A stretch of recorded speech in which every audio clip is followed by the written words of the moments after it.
Hello मेरे प्यारे साथियों, आप सभी का स्वागत है हमारे इस चैनल डू फॉर यू में।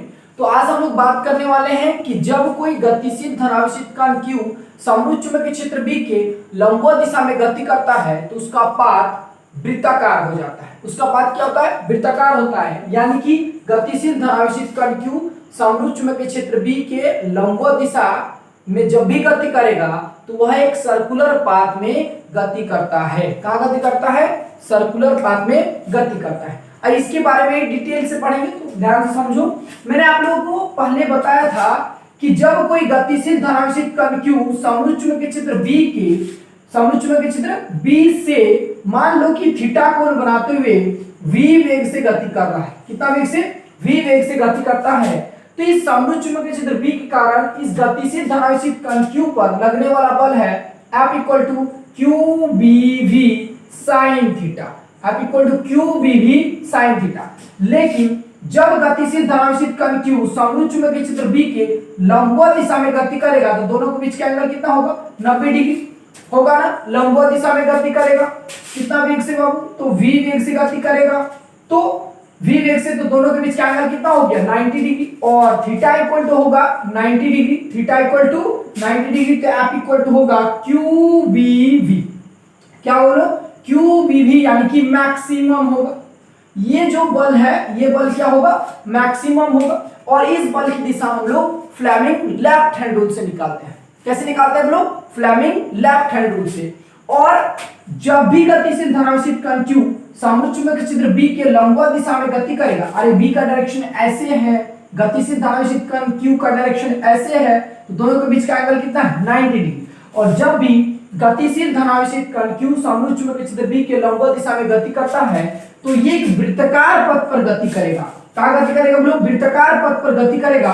और इसी बात को आज हम लोग बहुत अच्छा से समझने वाले हैं। ठीक है, तो ये बात तो दिमाग में आ गया कि जब कोई गतिशील धनावेशित कण Q समरूप चुंबकीय क्षेत्र B से थीटा कोण बनाते हुए v वेग से गति करता है, तब इस पर लगने वाला बल कितना होता है? F = QBV sin theta. लेकिन जब भी गतिशील धनावेशित कण Q समरूप चुंबकीय क्षेत्र B के लंबवत दिशा में रहेगा तो उस पर कितना बल लगेगा? उस पर लगेगा QBV बल लगेगा। और ये बल होता है मैक्सिमम, क्योंकि थीटा इक्वल टू होगा 90 डिग्री और sin 90 डिग्री का वैल्यू क्या होता है? मैक्सिमम होता है। ठीक है, तो चलो इसको बहुत बेहतरीन तरीका से समझते हैं कि इसका पाथ वृत्ताकार कैसे होता है। इसका पाथ वृत्ताकार कैसे होता है? देखो, मान लेते हैं हम लोग, है ना, यानी कि मान लो कि वेक्टर v इक्वल टू है चुंबकीय क्षेत्र, और ये जो चुंबकीय क्षेत्र है वो बोर्ड के तल के लंबवत है। यानी कि मैग्नेटिक लाइंस ऑफ फोर्स ऐसे क्रॉस कर रहा है। मान लो ये आगे वाला नॉर्थ पोल है, पीछे वाला क्या है? साउथ पोल है। तो चुंबकीय बल क्या है? हमेशा नॉर्थ पोल से निकल कहां जाती है? साउथ पोल में। यानी कि यहाँ पे मैग्नेटिक लाइंस ऑफ फोर्स कुछ इस प्रकार है। यानी कि इधर से बोर्ड के तल के लंबवत क्या है? चुंबकीय बल रेखाएं हैं। और इसको हम लोग क्रॉस से डिनोट कर रहे हैं। कैसे? क्रॉस से। तो क्रॉस का मतलब क्या समझेंगे? Magnetic field. क्रॉस का मतलब क्या समझेंगे? Magnetic field. यानी कि चुंबकीय बल रेखाएं जो बोर्ड के तल के लंबवत है, यानी कि परपेंडिकुलर टू द बोर्ड, बोल सकते हैं बोर्ड के तल के लंबवत है। तो बी का मतलब क्या समझेंगे? बोर्ड के तल के लंबवत चुंबकीय क्षेत्र। समझ में आ गया? लिख देते हैं बोर्ड के तल के लंबवत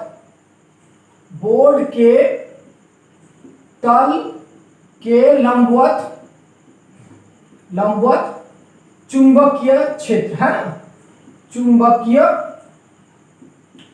क्षेत्र।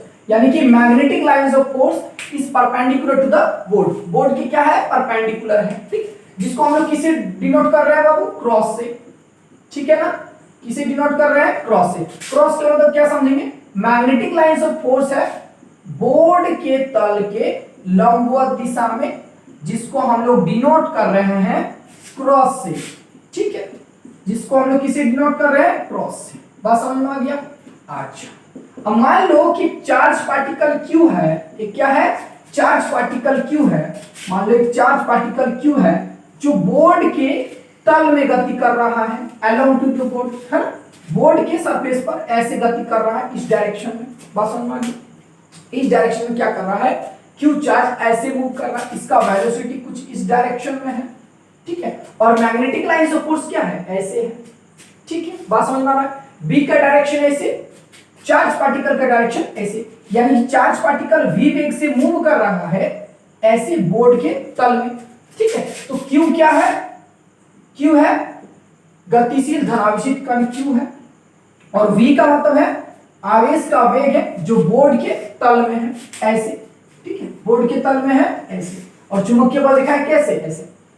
गतिशील धनावेशित कण का वेग है ऐसे, और चुंबकीय बल रेखाओं की दिशा ऐसे, यानी कि यहां से चुंबकीय बल रेखाएं ऐसे जा रहा है, ठीक है, जो कि बोर्ड के क्या है, तल के लंबवत दिशा में है। बस समझ में आ गई। अच्छा, हम लोग सीखे थे कि जब भी गतिशील धनावेशित कण q समरूप चुंबकीय क्षेत्र के लंबवत दिशा में रहता है तो इस पर महत्तम बल लगता है, और महत्तम बल कितना लगेगा बोलो, तो महत्तम बल लगेगा QBV। QBV क्या है, मैक्सिमम फोर्स है, महत्तम बल है, और इस महत्तम बल की दिशा हम लोग फ्लेमिंग लेफ्ट हैंड रूल से निकालते हैं। कैसे निकालते हैं हम लोग, फ्लेमिंग लेफ्ट हैंड रूल। तो देखो B का डायरेक्शन है ऐसे, अरे B का डायरेक्शन है ऐसे, और चार्ज पार्टिकल का डायरेक्शन है ऐसे, तो दोनों के बीच का एंगल कितना हो, 90 डिग्री। B का डायरेक्शन ऐसे और चार्ज पार्टिकल का डायरेक्शन ऐसे, दोनों के बीच का एंगल कितना हो, 90 डिग्री। यानी कि अब इस चार्ज पार्टिकल पर मैग्नेटिक फील्ड B के कारण मैक्सिमम फोर्स लगेगा, बोलो, मैग्नेटिक फील्ड B के कारण मैक्सिमम फोर्स लगेगा, और मैक्सिमम फोर्स कितना लगेगा, ये QBV, यानी कि मैक्सिमम फोर्स लग रहा है। और इस मैक्सिमम फोर्स का डायरेक्शन हम लोग फ्लेमिंग लेफ्ट हैंड रूल से निकालते हैं। कैसे निकालते हैं, Fleming left hand rule. Fleming left hand rule क्या कहता है कि हम अपने बाएं हाथ के 3 अंगुलियों को इस प्रकार फैलाएंगे, और 3 अंगुली कौन कौन, बोलो, तर्जनी, मध्यमा, अंगूठा। मैंने बताया था तर्जनी, मध्यमा, अंगूठा। हम अपने बाएं हाथ के 3 अंगुलियों को इस प्रकार फैलाएं कि तीनों एक दूसरे को क्या हो, लंबवत हो, कुछ इस प्रकार, ठीक। अच्छा, अगर तर्जनी अंगुली चुंबकीय क्षेत्र B की दिशा को बताता है, अगर मध्यमा धनावेशित कण Q की दिशा को बताता है, तो अंगूठा उस पर लगने वाले बल की दिशा को बताएगा। बस समझ में आ गया। एक बार और, हम अपने बाएं हाथ के 3 अंगुलियों को इस प्रकार फैलाएं कि तीनों अंगुलियां एक दूसरे क्या हो, लंबवत दिशा में हो। यदि ये क्या है, तर्जनी अंगुली है, यदि तर्जनी अंगुली चुंबकीय क्षेत्र B की दिशा को बताता है, यदि मध्यमा धनावेशित कण Q की दिशा को बताता है, तो अंगूठा उस पर लगने वाले बल की दिशा को बताए, ठीक है। तो यहां पे देखो Q का डायरेक्शन ऐसे है, B का डायरेक्शन ऐसे है, दोनों के बीच का एंगल 90 डिग्री है, तो इस पर मैक्सिमम फोर्स लगेगा QBV, और इस मैक्सिमम फोर्स का डायरेक्शन हम लोग फ्लेमिंग लेफ्ट हैंड रूल से निकालते हैं, ठीक है। तो यहां पे अप्लाई करेंगे हम लोग फ्लेमिंग लेफ्ट हैंड रूल। तो फ्लेमिंग लेफ्ट हैंड रूल क्या करता है, हम अपने बाएं हाथ की 3 अंगुलियों को इस प्रकार फैलाएं कि तीनों अंगुलियां एक दूसरे क्या हो, लंबवत दिशा में हो। यदि तर्जनी अंगुली चुंबकीय क्षेत्र B की दिशा, मध्यमा गतिशील धनावेशित कण Q की दिशा, तो अंगूठा उस पर लगने वाले बल की दिशा को बताएगा, ठीक। तो हम अपने बाएं हाथ की, तो देखो ये तर्जनी अंगुली चुंबकीय क्षेत्र B की दिशा ऐसे, ठीक है। अब ये मध्यमा है, तो ये गतिशील धनावेशित कण Q की दिशा को बता रहा है, ये तर्जनी अंगुली ऐसे बता रहा है, ये गतिशील धनावेशित कण Q की दिशा ऐसे बता रहा है, ठीक। तो देखो अंगूठा ऊपर की ओर से हो रहा है, ये देखो ये अंगूठा किधर जा रहा है, ऊपर की, यानी कि लगातार इस गतिशील धनावेशित कण Q पर ऊपर की ओर फोर्स लगता रहेगा। किधर लगेगा बोलो, ऊपर की ओर फोर्स लगेगा ऐसे, ठीक है। B का डायरेक्शन ऐसे है, गतिशील धनावेशित कण Q की दिशा ऐसे है, तो फ्लेमिंग लेफ्ट हैंड रूल लगाएं। तो ये बताया, ये चुंबकीय क्षेत्र B की दिशा है, ये जो है ये गतिशील धनावेशित कण Q की दिशा है, तो अंगूठा उस पर लगने वाले बल की दिशा को बता रहा है। यानी कि ये जब चार्ज पार्टिकल ऐसे मूव कर रहा है, तो लगातार ऊपर की ओर पीछे से क्या लगेगा, बल, फोर्स लग रहा है। तो यदि अगर पीछे से कोई फोर्स चीज लगेगा, अगर कोई चीज ऐसे मूव कर रहा है और नीचे से कोई अगर धक्का मार रहा है, तो बोलो ये ऐसे बेंड होगा कि नहीं होगा, होगा, यहाँ पर ऐसे बेंड होगा। तो यहाँ पे कुछ ऐसे बेंड होके कुछ आगे गया, ठीक है। यहां पर इसका वेलोसिटी कितना है, v। बात समझ में आ गया। मान लो कि ये ऐसे बेंड होके यहां तक पहुंचता है, मान लो इस v का डायरेक्शन हम लोग ऐसे ले लिए, ये v का डायरेक्शन है, ठीक। यहां पे अब चार्ज पार्टिकल q पहुंच चुका है, और इस चार्ज पार्टिकल q का डायरेक्शन ऐसे है। फिर अप्लाई करते हैं, गौर से देखना, यहां पे चार्ज पार्टिकल q का डायरेक्शन ऐसे है और b का डायरेक्शन ऐसे है, फिर यहां पर भी दोनों के बीच का एंगल कितना है 90 डिग्री। और जब भी मैग्नेटिक फील्ड बी से चार्ज पार्टिकल का डायरेक्शन क्या रहता है 90 डिग्री पर रहता है, तो इस पर मैक्सिमम फोर्स लगेगा। और मैक्सिमम फोर्स कितना QBV। और इस मैक्सिमम फोर्स की दिशा हम लोग फ्लेमिंग लेफ्ट हैंड रूल से निकालते हैं। फिर वही कहानी, तो इस बार बी का डायरेक्शन है ऐसे, चार्ज पार्टिकल Q, देखो ये मध्यमा है तो मध्यमा ऊपर की ओर बताएगा, तो अंगूठा किधर जा रहा है इधर। तो यानी कि जब ये चार्ज पार्टिकल ऊपर जा रहा था तब भी ये इधर की ओर एक फोर्स फील कर रहा है, अरे इधर अंदर की ओर एक फोर्स लग रहा है। कितना बल लगेगा, तो ये तो पता है कि आप इक्वल लगेगा QBV बल लगेगा, महत्तम बल लगेगा। ठीक, तो जब कोई चीज ऊपर जाता है और लगातार इस पर फोर्स लगेगा इधर, तो बोलो ये फिर बैंड होगा ऐसे। मान लो कि बैंड होके यहां तक पहुंचा, ठीक है, मान लो बैंड होके यहां तक पहुंचा, बस समझ में आ गया। मान लो फिर इसका वेलोसिटी इस डायरेक्शन में है, यहां पे चार्ज पार्टिकल पहुंच चुका है, ठीक है ना। तो देखो गौर से फिर देखो, तो Q का डायरेक्शन है ऐसे और B का डायरेक्शन ऐसे, यहां पर भी दोनों के बीच का एंगल 90 डिग्री है। फिर मैक्सिमम फोर्स QBV लगेगा और इस मैक्सिमम फोर्स QBV के कारण इस मैक्सिमम फोर्स QBV बल लगेगा। और इस बल की दिशा हम लोग कैसे निकालेंगे, फ्लेमिंग लेफ्ट हैंड रूल से। फिर लगा दो फ्लेमिंग लेफ्ट हैंड रूल यहां पर, ये तर्जनी अंगुली है, ये क्या बताएगा B का डायरेक्शन, ठीक है। तो ये जो है ये मध्यमा है और गतिशील धनावेशित कण Q की दिशा को बताना चाहिए। तो इसको ऐसे घुमाओ, तो देखो इस बार अंगूठा कहां चला गया, नीचे। अंगूठा किधर गया है, नीचे। तो अंगूठा अगर नीचे गया तो फिर लगातार नीचे की ओर एक फोर्स फील करेगा। तो अगर ऊपर से कोई चीज धक्का मारो तो फिर तो ये बैंड होगा, तो ये ऐसे क्या हुआ, बैंड हो गया। मान लो कि चार्ज पार्टिकल यहां पहुंच चुका है यहां पे, तो देखो गौर से ये होगा B का डायरेक्शन। अब ऐसे मूव कर रहा है, यहाँ पे टेंजेंट ड्रॉ कर दिए जो किसका डायरेक्शन को बताएगा, इसकी गति की दिशा को बताएगा, ठीक है। अच्छा फिर देखो, तो Q का डायरेक्शन ऐसे है, B का डायरेक्शन ऐसे है। Q का डायरेक्शन ये है, B का डायरेक्शन ये है। हम पहले ही बोले कि क्रॉस वाला B का मतलब है बोर्ड के तल के लंबवत चुंबकीय क्षेत्र, बोर्ड के तल के लंबवत चुंबकीय क्षेत्र। मैग्नेटिक लाइंस ऑफ फोर्स है परपेंडिकुलर टू द बोर्ड, समझ में आ रहा है। तो Q का डायरेक्शन ऐसे और B का डायरेक्शन ऐसे, दोनों के बीच का एंगल कितना है 90 डिग्री। फिर इस पर लगेगा QBV मैक्सिमम फोर्स लगेगा। और इस मैक्सिमम फोर्स का डायरेक्शन हम लोग कैसे निकालते हैं, फ्लेमिंग लेफ्ट हैंड रूल से। कैसे, फ्लेमिंग लेफ्ट हैंड रूल से। तो फिर लगा देंगे B का डायरेक्शन और ये है मध्यमा, तो ये बताएगा Q का डायरेक्शन। तो अंगूठा इस बार देखो ऐसे शो हो रहा है, यानी कि जब ऐसे मूव हो रहा था तो B इस पर ऐसे बल लग रहा है, तो फिर ये बैंड होगा और बैंड होके कहां पहुंच जाएगा, फिर ये यहीं पे क्या होगा, पहुंच जाएगा। तो देखो चुंबकीय क्षेत्र B के कारण क्या होता है, इस गतिशील धनावेशित कण का पाथ कैसा है, वृत्ताकार है। अरे जब ये ऐसे मूव हो रहा था तो ऊपर की ओर बल लग रहा था, लगातार किधर फोर्स लग रहा था, ऐसे अंदर की ओर। और कितना फोर्स लग रहा था, F equal to QBV force लग रहा था। जब ये चार्ज पार्टिकल यहां से यहां पहुंचा तो ये फिर ऐसे फोर्स लगने लगा, फोर्स का डायरेक्शन बदल गया, देखो ऐसे बल लगने लगा। और कितना बल लग रहा था, फिर इतना ही फोर्स लगेगा। जब ये यहां से यहां पहुंचा तब भी ये अंदर की ओर, यानी कि केंद्र की ओर, केंद्र है ना, इधर बल लग रहा है। फिर जब ये यहां से आया तब भी इधर ही बल लग रहा है कि नहीं लग रहा है। तो इस बल के कारण, यानी कि इस मैक्सिमम फोर्स के कारण इस गतिशील धनावेशित कण का पाथ कैसा होता है, तो वृत्ताकार होता है। क्या होता है, वृत्ताकार। क्या समझ में आया, यानी कि केंद्र की ओर लगातार बल लग रहा है। और कितना बल लग रहा है, QBV बल लग रहा है, QBV। और इसी महत्तम बल के कारण इस गतिशील धनावेशित कण का पाथ कैसा होगा, वृत्ताकार। अच्छा हम लोग एक चीज और पढ़ चुके हैं कि कोई भी कण, इस दुनिया का कोई भी कण अगर वृत्ताकार पथ पर गति कर रहा है, यानी कि उस पर कहीं ना कहीं से अभिकेंद्रीय बल लग रहा होगा, उस पर कहीं ना कहीं से क्या लग रहा होगा, अभिकेंद्रीय बल, यानी कि सेंट्रीपिटल फोर्स लग रहा होगा। तभी कोई कण क्या होता है, वृत्ताकार पथ पर गति कर सकता है।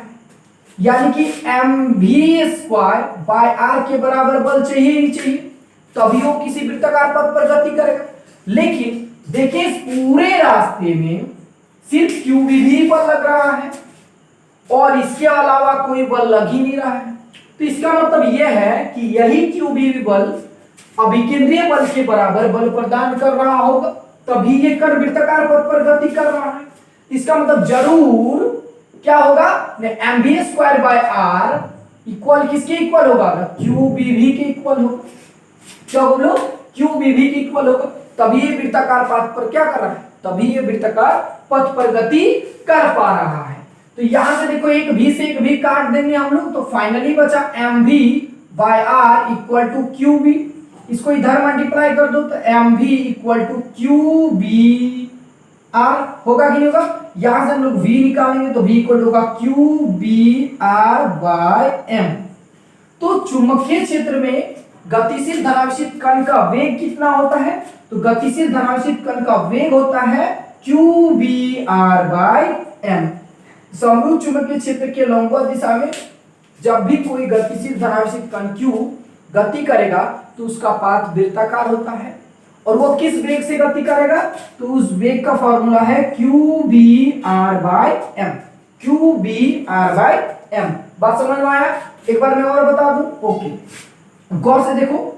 ये जो कण है यानी कि ये गतिशील धनावेशित कण है, वृत्ताकार पथ पर गति कर रहा है, और वृत्ताकार पथ पर गति करने का रीजन कौन है, तो रीजन है क्यू बी वी। इसी क्यू बी वी बल के कारण ये वृत्ताकार पथ पर गति कर रहा है। और हम लोग जानते हैं कोई भी कण वृत्ताकार पथ पर तभी गति करेगा जब उसको mv स्क्वायर बाय r के बराबर बल चाहिए। तो यही बल जरूर कौन प्रदान कर रहा होगा, क्यू बी भी प्रदान कर रहा होगा, तब ये वृत्ताकार पथ पर गति कर रहा है। यहां से v मरा तो होगा mv by Q B R, और यहां से v निकालिए तो v इक्वल हो गया Q B R by M. यह है गतिशील धनावेशित कण का वेग। अगर पूछेगा कि इस गतिशील धनावेशित कण का गतिज ऊर्जा क्या है, तो गतिज ऊर्जा का फॉर्मूला जानते हैं हम लोग, काइनेटिक एनर्जी का फॉर्मूला होता है half M V square. Half M V square तो होगा 1/2m, और v का ऊपर में फॉर्मूला है Q B R by M, तो होगा Q B R by M का होल स्क्वायर। तो सॉल्व कर देंगे 1/2 हाफ, और यहाँ पे होगा Q square B square R square और बाय एम स्क्वायर। एम से हम एक कट गया, तो फाइनली काइनेटिक एनर्जी का भी फॉर्मूला निकल गया, हाफ बोलो half Q square B square by R square और बाय एम। ये है गतिज ऊर्जा का फॉर्मूला। तो गतिज ऊर्जा का फॉर्मूला क्या आया ना, काइनेटिक एनर्जी इक्वल टू आया, यानी कि समरूप चुंबकीय क्षेत्र में गतिशील धनावेशित कण की गतिज ऊर्जा का फॉर्मूला आ गया Q square B square R square और बाय एम आया। ठीक है, इस पूरे रास्ते में गतिशील धनावेशित कण का वेग नहीं बदलता है। इस पूरे रास्ते में गतिशील धनावेशित कण का वेग नहीं बदलता है। क्या बदलता है, तो दिशा बदलता है। क्या बदल रहा है बोलो, दिशा बदल रहा है। बस समझ में आ गया। तो इसका वेग का मान क्या रहता है, कांस्टेंट रहता है। तो याद रखना, समरूप चुंबकीय क्षेत्र में गतिशील धनावेशित कण का वेग नहीं बदलता है, बल्कि इसकी दिशा बदलता है, जिस कारण ये वृत्ताकार पथ पर क्या कर रहा है, गति कर रहा है। मतलब वेग, इसका जो स्पीड है, स्पीड बोलेंगे क्या रहेगा, स्पीड कांस्टेंट है। स्पीड क्या है, कांस्टेंट है। क्या बदल रहा है, तो डायरेक्शन बदल रहा है ना। डायरेक्शन क्या हो रहा है, बदल रहा है, जिसके कारण इसका पथ क्या है, वृत्ताकार। याद रखना, चुंबकीय क्षेत्र में गतिशील धनावेशित कण का है ना चाल नहीं बदलता। चाल मतलब स्पीड, स्पीड नहीं बदलता है। ठीक है, ये वृत्ताकार पथ पर गति करता है। ये क्या करता है, वृत्ताकार पथ पर गति करता है। तो ये स्पीड कांस्टेंट रहता है पूरे रास्ते, लेकिन ये वृत्ताकार पथ पर क्या करेगा, गति करेगा। इसकी काइनेटिक एनर्जी का फॉर्मूला ये रहा। बात समझ में आ गया। अच्छा, इसी के बेस से हम लोग को इसी से समझ में आएगा साइक्लोट्रॉन। ठीक है, तो नेक्स्ट वीडियो हमारा रहेगा साइक्लोट्रॉन पर। ठीक है, तो उससे पहले कुछ टर्म समझना है, समझ लेते हैं। ठीक है, हम लोग को जानना है कि आवर्त काल क्या होता है। आवर्त काल है ना, आवर्त काल का मतलब होता है टाइम पीरियड। टाइम पीरियड क्या होता है, टाइम पीरियड यानी कि आवर्त काल। आवर्त काल, तो आवर्त काल क्या होता है, एक चक्कर पूरा करने में लगे समय को आवर्त काल कहते हैं। एक चक्कर पूरा करने में लगे समय को क्या कहते हैं, आवर्त काल कहते हैं। मान लो कि कोई कण t समय में एक चक्कर पूरा कर रहा है। t समय में कितना चक्कर पूरा कर रहा है, एक चक्कर पूरा कर रहा है। t समय में वन रोटेशन में पूरा कर रहा है, तो t समय में एक चक्कर पूरा कर रहा है, तो आवर्त काल यानी कि टाइम पीरियड टाइम पीरियड का फॉर्मूला क्या हो जाएगा बोलो, तो टाइम पीरियड इक्वल हो जाएगा टी हो जाएगा, क्या हो जाएगा टी। तो ये हो गया टाइम पीरियड का फॉर्मूला टी। एक चक्कर पूरा करने में लगे समय को क्या कहते हैं, आवर्तकाल कहते हैं। क्या कहते हैं, आवर्तकाल। समझ में आ गया, एक चक्कर पूरा करने में लगे समय को क्या कहते हैं, आवर्तकाल कहते हैं। अगर टी समय में कोई कण एक चक्कर पूरा कर रहा है तो आवर्तकाल यानी कि टाइम पीरियड है ना, टाइम पीरियड इक्वल हो जाएगा टी। फ्रीक्वेंसी क्या होगा, आवृत्ति। आवृत्ति क्या होता है, तो आवृत्ति क्या होता है बहुत समझो, है ना। एक सेकंड में कोई कण कितना चक्कर मार रहा है। अगर मान लो कि कोई कण एक सेकंड में 10 चक्कर मार रहे हैं तो उस कण की आवृत्ति हो गया 10, उस कण की आवृत्ति क्या हो गया। तो आवर्तकाल क्या है, एक चक्कर पूरा करने में लगे समय को आवर्तकाल कहते हैं। एक चक्कर पूरा करने में लगे कुल समय को क्या कहते हैं, आवर्तकाल। और एक सेकंड में कोई कण जितना चक्कर मारता है उसे उस कण की आवृत्ति कहते हैं, उसे उस कण की क्या कहते हैं, आवृत्ति। जैसे इसको ऐसे समझ लो, इसको ऐसे समझ लो यहां पे कि मान लो कि टी समय में कोई कण जो है, मान लो कि टी समय में कोई कण एक चक्कर मार रहा है। अभी बताएं मैंने, टी समय में कोई कण कितना चक्कर मार रहा है, एक चक्कर मार रहा है। तो बोलेंगे एक सेकंड में कितना चक्कर मारेगा, तो 1/t चक्कर मारेगा, 1/t चक्कर मारेगा। टी समय में अगर एक चक्कर तो एक सेकंड में कितना चक्कर, 1/t चक्कर। और एक सेकंड में जितना चक्कर मारता है उसी को कहते हैं उस कण की आवृत्ति। उस कण की आवृत्ति को हम लोग न्यू से रिप्रेजेंट करेंगे। तो न्यू इक्वल टू होता है 1/t।